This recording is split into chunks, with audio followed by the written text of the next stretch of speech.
શું ફ્રેન્ડ્સ, આ સિઝનમાં તમે ગુંદાનો સંભારો હજુ નથી બનાવ્યો? તો મારી આ ટ્રીકથી બનાવો ગુંદાનો સંભારો, આંગળા ચાટતા રહી જશો।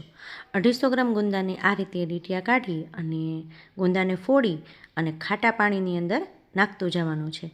એના આપણે 2 ફાડા કરી લેવાના છે અને થોડીક વાર માટે ખાટા પાણીમાં આ રીતે રાખી અને પાણી નિતારીને એક બાઉલમાં કાઢી અને કપડાની અંદર આ રીતે કોરા કરી લેવાના છે। ત્યારબાદ આપણે વઘાર માટે એક લોયાની અંદર 2 પાવડા જેટલું શીંગ તેલ એડ કરીશું અને તેલ ગરમ થાય એટલે અડધી ચમચી હિંગ અને હળદરની અંદર આપણે ગુંદાનો વઘાર કરી દઈશું અને થોડીવાર માટે એને સોફ્ટ થવા માટે રાખી દઈશું। ગુંદા ચડે અને સોફ્ટ થાય ત્યાં સુધીમાં આપણે લોટ શેકી લઈએ। તો 3 થી 4 ચમચી શીંગ તેલની અંદર અડધો વાટકો ચણાનો લોટ એડ કરી અને બ્રાઉન થાય ત્યાં સુધી ધીમા તાપે આપણે એને શેકી લેવાનો છે।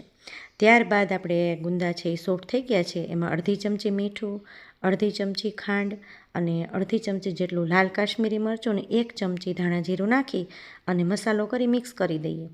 ત્યારબાદ એની અંદર ખાટો મીઠો સ્વાદ દેવા માટે અડધું લીંબુનો રસ આપણે ઉમેરી દઈશું અને સંભારો છે ને ખાટો મીઠો જ સરસ લાગે છે। અને સરસ મિક્સ થઈ જાય એટલે આપણો શેકેલો ચણાનો લોટ છે એ ઉમેરી અને મિક્સ કરી દેવાનું છે। ત્યારબાદ એને ઢાંકી ઉપર થોડું પાણી નાખી અને થોડીવાર માટે ચડવા દઈએ। ચડી જાય એટલે ધાણા ભાજી નાખીને સર્વ કરી દઈએ। તૈયાર છે આપણો ગુંદાનો સંભારો।